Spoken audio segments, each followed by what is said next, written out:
స్రవంతికి ఉద్వేగంగా ఉంది. 3 ఏళ్లుగా తాను కోరుకుంటున్న సందర్భం ఇప్పుడు వచ్చినందుకు. తాను శిరీష కుటుంబాన్ని కలుసుకోబోతోంది. 4 రోజులు వారితో గడపబోతోంది. దీనికోసమే ప్రత్యేకంగా చెన్నై నుంచి హైదరాబాదుకు బయలుదేరి వెళ్తోంది. ఇందుకోసం భర్త శరత్ను ఎంతో బతిమాలి మరీ నచ్చచెప్పుకోవాల్సి వచ్చింది.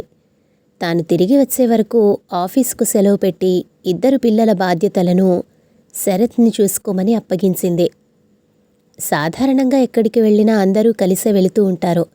కానీ ఈ ఒక్కసారి స్రవంతి తాను హైదరాబాద్లో తన ఫ్రెండ్ శిరీషతో 4 రోజులు గడిపేందుకు వెళతానంటే శరత్ కాస్త ఇష్టంగానే ఒప్పుకున్నాడు. స్రవంతి, శిరీష 10 ఏళ్ల క్రితం ఇంజనీరింగ్లో క్లాస్మేట్స్. బాగా క్లోజ్గా ఉండేవారు. క్యాంపస్ సెలక్షన్స్లో ఇద్దరికీ ఉద్యోగాలు వచ్చాయి. పెళ్ళిళ్ళు అయ్యాయి. శరత్కు అప్పటికే చెన్నైలో ఉద్యోగం కావడంతో తాను కంపెనీలో రిక్వెస్ట్ పెట్టుకుని హైదరాబాద్ వదిలేసింది స్రవంతి.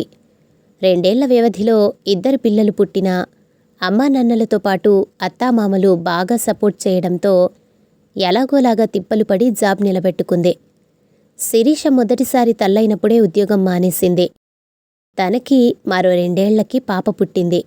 ఇప్పుడు శిరీషది తనలాగే 2 పిల్లల కుటుంబం. శిరీష భర్త మనోహర్ కంపెనీలు మారుతూ హైదరాబాద్లోనే జాబ్ చేస్తున్నాడు. కానీ వాళ్లది ఎంత అన్యోన్యమైన కుటుంబం అనుకుంది స్రవంతి. తరచూ శిరీష వాళ్ల ఫ్యామిలీ ఫోటోలు వాట్సాప్లో షేర్ చేస్తూ ఉంటుంది. వాటిని చూస్తున్నప్పుడు ఎంత వద్దనుకున్నా స్రవంతిలో రవ్వంత అసూయ కలుగుతూ ఉంటుంది. శిరీష తన పేరెంట్స్తో ఎట్లా ఉంటుందో మనోహర్ పేరెంట్స్తోనూ అంతే సన్నిహితంగా ఉంటుంది. పిల్లలు ఆనిముత్యాల్లా ఉన్నారు. బాబుకు 5 ఏళ్లైతే పాపకు 3 ఏళ్లు. ఎంత చక్కటి ఫ్యామిలీ అనుకుంది స్రవంతి మరోసారి ఆ ఫోటోను పరిశీలనగా చూస్తూ. పుట్టినరోజులు, పెళ్లి రోజులు, పండగలు, ఫంక్షన్లకు శిరీష విధిగా వాళ్ల ఫ్యామిలీ ఫోటోలు పంపుతూ ఉంటుంది. వాటిని చూస్తూ ఉంటే మాత్రం స్రవంతిలో జలసి వచ్చేస్తుంది. శిరీష ఫ్యామిలీని తన కుటుంబంతో స్రవంతి పోల్చుకుంటూ ఉండడమే ఇందుకు కారణం.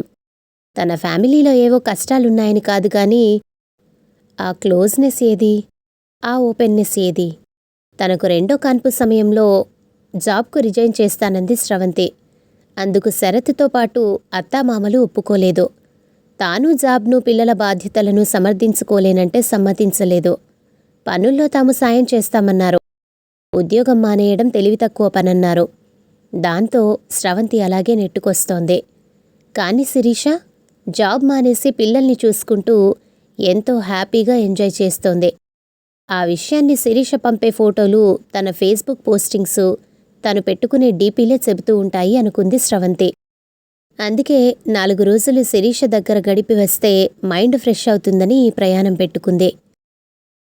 కాలింగ్ బెల్ మోగగానే తలుపు తీసిన శిరీష చేతిలో సూట్ కేసుతో నిలబడ్డ స్రవంతిని చూసి నివ్వెరపోయింది. వెంటనే తేరుకుని, రా స్రవంతి, చెప్పా పెట్టకుండా వచ్చేశావే అంది. శిరీష ముఖంలో భావాలు గుర్తించిన స్రవంతి మనస్సు చివుక్కుమంది.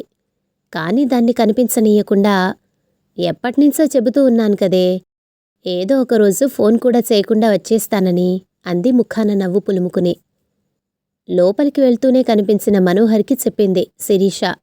నేను చెబుతూ ఉంటానే, నా ఫ్రెండ్ స్రవంతి చెన్నై నుంచి వచ్చింది 4 రోజులుండి వెళ్దామని. విషయం విన్న మనోహర్ ముఖం ప్రసన్నంగా లేకపోవడాన్ని గమనించింది స్రవంతి. నైస్ అంటూ తన గదిలోకి వెళ్ళిపోయాడు. ఈలోపు శిరీష కొడుకు చైతు, కూతురు దివ్య వచ్చారు. తనను చూస్తూనే బెదురుగా పారిపోతూ ఉంటే స్రవంతి ఇద్దరినీ దగ్గరకు తీసుకోవాలని చూసింది. కానీ వాళ్ళు రాలేదు. స్రవంతికి తన పిల్లలు గుర్తుకు వచ్చారు. కొత్తవాళ్లు ఎవరు వచ్చినా నమస్తే పెట్టి కలిసిపోతారు.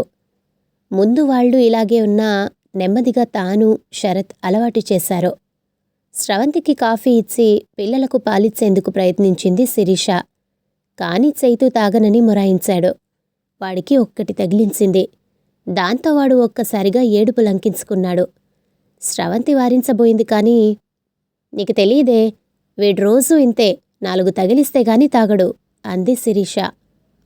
కొడుకు ఏడుపుకు బయటకు వచ్చిన మనోహర్, ఏమిటి పొద్దునే గోలా అని విసుక్కున్నాడు.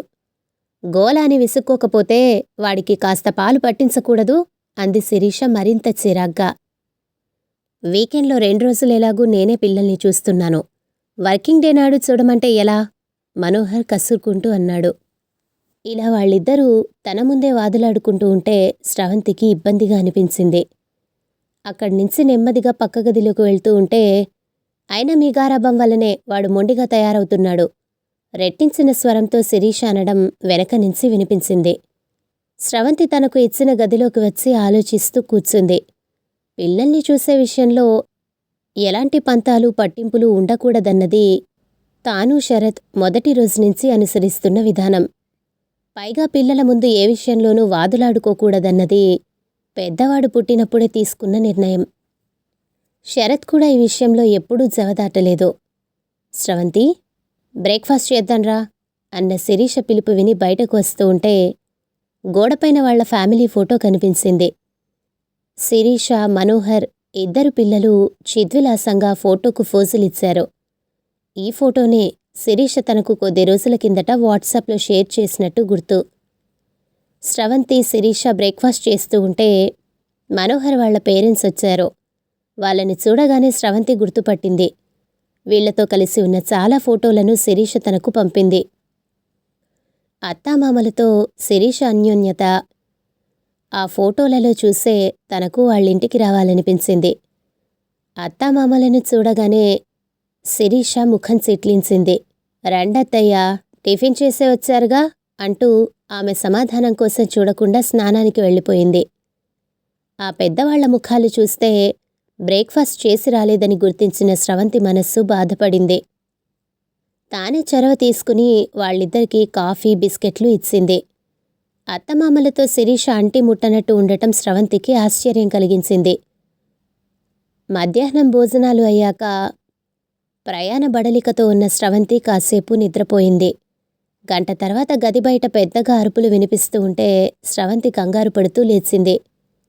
మీరు రావడం వల్ల నేనేం పెద్దగా ఇబ్బంది పడటం లేదు, కానీ పిల్లల్ని గారాబం చేయవద్దంటున్నాను. మీరు వెళ్ళాక వాళ్ళని ఒక దారికి తీసుకురావడానికి తల ప్రాణం తోకకు వస్తోంది గట్టిగా రొప్పుతూ అంటోంది శిరీష.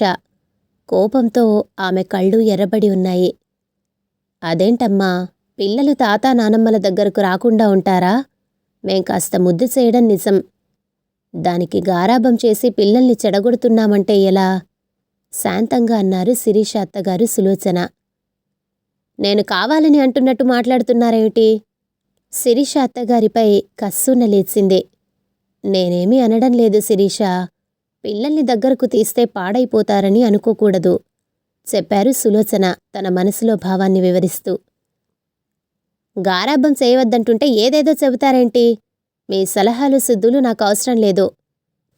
నా ఇంటికి వచ్చినప్పుడు నేను చెప్పినట్టు వినాలంతే రోషంతో మాట జారింది శిరీష. ఎందుకమ్మా అంత మాట? నీకు కష్టంగా ఉంటే మేము ఇప్పుడే వెళ్ళిపోతాం. ఏదో పిల్లలపైన ఆపేక్షతో వచ్చాం అన్నారు అప్పటి వరకు మౌనంగా ఉన్న మామగారు. గొడవ కాస్త ముదిరిపోతుందని గమనించిన స్రవంతి అక్కడ్నించి శిరీషను పక్కకు తీసుకువెళ్ళింది. ఆ తర్వాత చాలాసేపటి వరకు ఆ ఇంట్లో నిశ్శబ్దం రాజ్యమేలింది. పిల్లలు బిక్క చచ్చిపోయి కనిపించారు. స్రవంతికి అక్కడ ఉండటం అసౌకర్యంగా అనిపించింది. పెళ్ళై 10 ఏళ్లైనా ఇప్పటి వరకు తాను అత్తయ్యతో ఒక్కసారి కూడా గట్టిగా మాట్లాడలేదు. అలా అని భేదాభిప్రాయాలు అస్సలు లేవని కాదు. అలాంటి పరిస్థితి ఎప్పుడైనా వస్తే తమ ఇద్దరిలో ఎవరో ఒకరు మౌనం పాటిస్తారు. దాంతో కొద్దిసేపటికే మనస్పర్ధ సమసిపోతుంది. ఇక తను మామగారి ఎదుట కఠినంగా మాట్లాడిన సందర్భం ఒక్కటీ లేదు. అసలు తమ ఇల్లు శరత్ వేసే జోకులతో ఎప్పుడూ సరదాగా ఉంటుందే తప్ప సీరియస్గా ఉండదు. స్రవంతి ఒక్కసారి తన ఫోన్ తీసి శిరీష చాట్స్ వెతికి నెల కిందట పంపిన ఫోటోలు చూడసాగింది. శిరీష తన అత్తమామలతో కలిసి తీయించుకున్న ఫోటోలు 10 వరకు ఉన్నాయి. అన్నింటిలో శిరీష తన అత్తగారి భుజంపైన చెయ్యి వేసో, మెడ చుట్టూ చెయ్యి వేసో సన్నిహితంగా ఉంది. ఆ ఫోటోల ఆధారంగానే అయితే శిరీషకు ఉత్తమ కోడలిగా, బెస్ట్ మదర్గా అవార్డులు ఇవ్వచ్చు. కానీ నిజ జీవితంలో, నిత్య జీవితంలో ఏం జరుగుతోందో స్రవంతి కళ్ళారా చూసింది. శరత్ గాని తన అత్తమామలు గాని ఫోటోలకు ఎప్పుడూ ప్రాధాన్యమిచ్చేవారు కాదు. ఏ పండగలప్పుడో తాను అడిగితే ఒప్పుకున్నా, ఒక్క కండిషన్ స్రవంతి, ఈ ఫోటోలు మన మధ్యనే ఉండాలి, సోషల్ మీడియాలో వాడకు అని శరత్ సున్నితంగా హెచ్చరించేవాడు. స్రవంతిలో అప్పటి వరకు ఉన్న భ్రమలు తొలగిపోయాయి. ఒక్క క్షణం కూడా అక్కడ ఉండాలని అనిపించలేదు. ఏమిటే 4 రోజులు ఉందామని వచ్చి అప్పుడే బట్టలు సర్దుకుంటున్నావు? అడిగింది శిరీష. నీ ఫోటోలోని జీవితం మా ఇంట్లో చూద్దువు గాని నాతో పాటు చెన్నై రా శిరీష, 4 రోజులుండి వెళ్తూ గాని అంది స్రవంతి సూట్ కేస్ మూస్తూ. కథ సమాప్తం.